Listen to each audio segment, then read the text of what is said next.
më duhet një radiolog? Radiologu për sa i përket shëndetit grave është mjeku i cili merret me diagnostikën e gjive. Është radiologu, nuk është onkologu.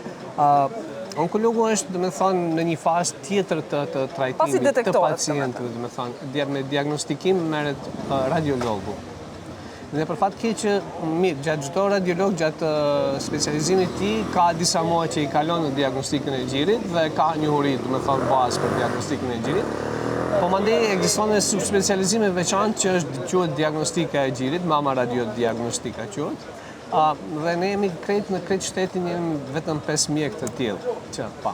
Onkologu vjen në atë fazën e fundit, mbasi është radiologu ka dyshuar për ndryshime eventuale qoftë për kancer të gjirit te gruaja dhe pastaj është bërë biopsioni i gjirit.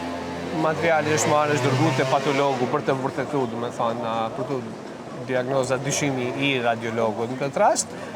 Dhe kur vërtetohet se ajo është, kancer, atëherë gruaja shkon tek kirurgu, i cili duhet ta heqë atë, i cili do e planifikon në bashkëpunim me radiologu, se si do e bëjë, a do hiqet veç një pjesë e gjirit, një kuadrant, si i themi ne, apo veç një tumori, që po tumorektomi, apo do hiqet krejt gjinit, varësisht edhe prej stadit të smundjes edhe, i cili gjithashtu do varet, edhe prej metodave imazhërike që do përdoren për të definuar saktë se deri ku është ajo si thonë extent of disease ose përmasat e smundjes, deri ku është e përhapur smundja.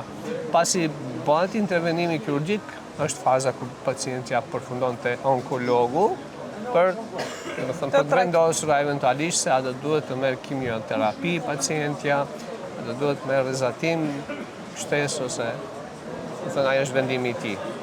Ai është, si themi, kulmi i shtëpisë, po baza, temeli është diagnostika.